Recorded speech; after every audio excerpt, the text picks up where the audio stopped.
Previously on Adventurer for Life. We are packing up and heading out. Morning sun, pulling out of camp. Little slip face here. Lots of fun. We're quite experienced now with all this stuff, but there's a beautiful look of the Grenadiers going over the ridge. My daughter mentioned that those big bumps back there are Namibian speed bumps. Whoops! Whoops! Watch out for those bumps.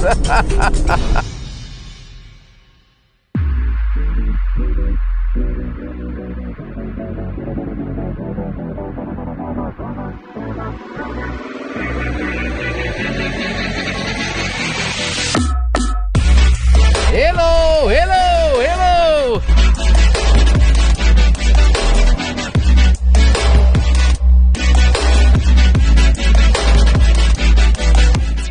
I don't think I'd shown you the inscription, so there's my Adventurer for Life. My daughter wrote that on there, and Botox Becky is a silly little nickname she uses, and Vivian the Bolivian, and Slaw. Oh, here's a good one. This is Charles back here in the back, and all the vehicles, the dust on them have become great places for graffiti. King Charles, Camilla. Anyway, lots of fun. Okay, we're gonna have a bit of fun here. The cameraman has gone up in front of us, and he's gonna get a shot of us.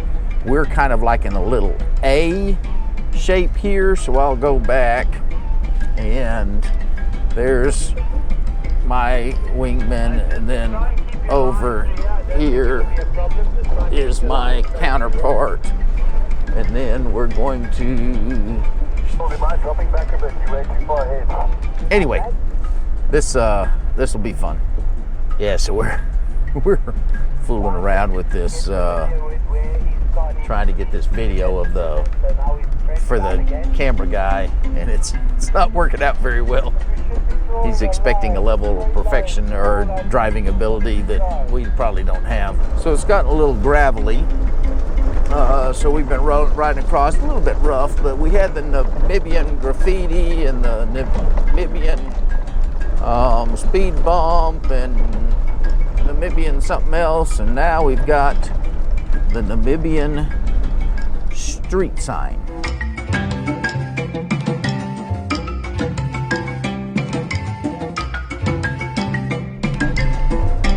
Okay, there in the distance you see a small herd of Hartmann zebras, and we're trying to sneak up and get a little bit closer view, and we've stopped here because they've taken notice of us, and apparently they're pretty shy, so we're going to try to creep along, I think, in a second. Okay, they've gotten a little bit scared and are running off, but there's probably 6 of them. They seem smaller than your standard zebra. Now so they've gotten to the far enough distance now. They're a little smaller than your standard zebra, but anyway, the Hartmann zebra. Just real quickly, we've hit this area now with a bunch of these little green scrub trees, and so they dot the landscape. We just went through a riverbed. I should have videoed it because it was kind of down probably 20 feet, something like that, but I think we're going to go through several riverbeds today and tomorrow, so we'll get one for sure. We'll get several of them, I'm sure. Got us a little ostrich here, and we're gonna, there we go. Yeah, you can see it walking away. He's not too scared though, he or she. That's awesome. Awesome. You know, we saw like 5 of them together the other day. Begs the question what this one's doing out here all by itself, but maybe there's some other ones around we just don't see. Okay, this is called the Stone Man of the Coca Land, and that is made from rocks and iron. I'm gonna crawl up there or climb up there real quick with my silly flip-flops again. You're tired of hearing about my flip-flops. Supposedly there are about 25 of these things. Now, are they here keeping watch or what, I'm not exactly sure. So we're gonna maybe see as much as 25 of these. If you can see right there, there's the moon, and they don't know who's putting these out. There apparently is just some guy who's building these things and putting them out. And then, you know, he does it when nobody else can see, which is obviously not very hard out in a place like this, but pretty cool, pretty cool. So this is what Stone Man's watching over. And you can see some of this little scrub trees that we've been seeing for a while, and the mountains in the distance. Yeah, I did ask, I said, is this a valley filled in with sand? And at least the guide said, yeah, he thinks it is. This was sediment at one time and whatnot. By the way, you do have these little dips here. We're out here, you know, going relatively fast, and all of a sudden, you know, there's no warning sign. So you got to keep your eyes peeled. Okay, so we were probably 45 minutes from the rock stone man of the Cocoa Land, or whatever it's called. Anyhow, topography hasn't changed much. If you can see there in the distance, the dust, that's how far behind we are. We're car number 3 at this point, and so we're keeping a lot of space because of all the dust and whatnot, but we're continuing to see this beautiful scenery, and it's pretty awesome. Yeah, I forgot to mention earlier, we actually passed a truck that was going to Serra Cafema, which is where we spent the night at the Wilderness Lodge. There was the Serra Cafema Wilderness Lodge. This is the first, yeah, so we've passed one truck today. So this is the first road sign I've seen in about 5 days. Itambura Camp. Itambura Camp. So I assume that's another resort like the one that we just went to. Here comes, well, there's 3 trail vehicles coming up, a 4. If you can see the lights and the dust in the distance. I'll give you a quick 360 while we're.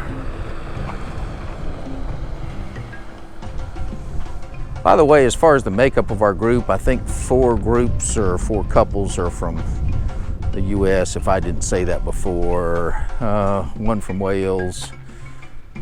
Several of the guys are from Cape Town. The guys working this for sure, the photographers from Cape Town, the Melville and Moon guys from Cape Town. So anyway, we're stopping just to collect, and we'll be eating lunch in not too long because it's probably about 1 o'clock. So I mentioned a moment ago that sign for the camp was the first road sign we'd seen in 4 days. And this is now coming up the 3rd traffic control sign. I don't know what you want to call it, but here we are in the middle of nowhere, and they're warning us that there's a left turn ahead.